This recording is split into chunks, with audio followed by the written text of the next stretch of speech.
తెలంగాణలో లోక్సభ ఎన్నికల కోలాహలం మొదలైంది. మార్చి, ఏప్రిల్ నెలలో లోక్సభ ఎన్నికలు జరుగుతాయని సమాచారం. ఇందుకోసం పార్టీలు సన్నద్ధమవుతున్నాయి. అయితే అదే సమయంలో వరంగల్, ఖమ్మం, నల్గొండ పట్టభద్రుల నియోజకవర్గానికి ఎన్నిక నిర్వహించేందుకు ఎన్నికల సంఘం సిద్ధమైంది. ఇందుకోసం కసరత్తు మొదలుపెట్టింది. అసెంబ్లీ ఎన్నికల్లో జనగామ నియోజకవర్గం ఎమ్మెల్యేగా పల్లా రాజేశ్వర్ రెడ్డి గెలుపొందారు. బీఆర్ఎస్ అభ్యర్థిగా బరిలో నిలిచి విజయం సాధించారు.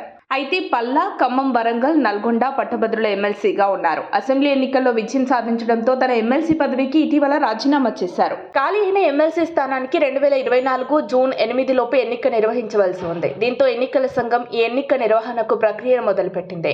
ఎన్నికల సంఘం ఓటర్ల జాబితాను రూపొందించే ప్రక్రియకు శ్రీకారం చుడుతూ నోటిఫికేషన్ జారీ చేసింది.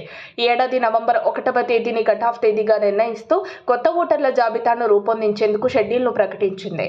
ఈ మేరకు ఓట్ల జాబితాకు నోటీసు జారీ చేయనున్నారు. ఫిబ్రవరి 18వ తేదీ వరకు ఓటర్ల నమోదుకు అవకాశాన్ని ఎన్నికల సంఘం కల్పించింది. ఈ ఏడాది నవంబర్ 1వ తేదీ కంటే ముందు పట్టభద్రులుగా ఉన్నవారు ఓటు హక్కును నమోదు చేసుకోవాల్సి ఉంటుంది. ఓటర్ల నమోదు ప్రక్రియ పూర్తయిన తర్వాత ఫిబ్రవరి 21న ముసాయిదా ఓటర్ల జాబితా సిద్ధం చేసి ఫిబ్రవరి 24వ తేదీన ప్రచురిస్తారు. 24 నుంచి మార్చి 14వ తేదీ వరకు అభ్యంతరాలను స్వీకరిస్తారు. మార్చి 29న వాటిని పరిష్కరించి ఏప్రిల్ 4వ తేదీన తుది ఓటర్ల జాబితాను ఎన్నికల సంఘం ప్రచురించనుంది. ఆ తర్వాత ఎన్నికలు జరిగే ఛాన్స్ ఉంది. ఈ ఎన్నికల్లో విజయం సాధించడానికి కాంగ్రెస్ సిద్ధమవుతోంది. గత ఎన్నికల్లో తీన్మార్ మల్లన్న పోటీ చేసి పల్లాకి గట్టి పోటీ ఇచ్చారు. ఇప్పుడు మల్లన్న కాంగ్రెస్లోనే ఉన్నారు. అంతేకాక హస్తం పార్టీ అధికారంలో ఉంది. దీంతో కేసీఆర్కి మరో ఓటమి చూపిస్తూ ఈ ఎన్నికల్లో పాగా వేయడానికి సీఎం రేవంత్ రెడ్డి రెడీ అవుతున్నట్లు తెలుస్తోంది. మరిన్ని అప్డేట్స్ కోసం మా కాయ్ టీవీని సబ్స్క్రైబ్ చేసుకోండి. మా వీడియో కనుక మీకు నచ్చినట్లయితే లైక్ చేయండి, షేర్ చేయండి.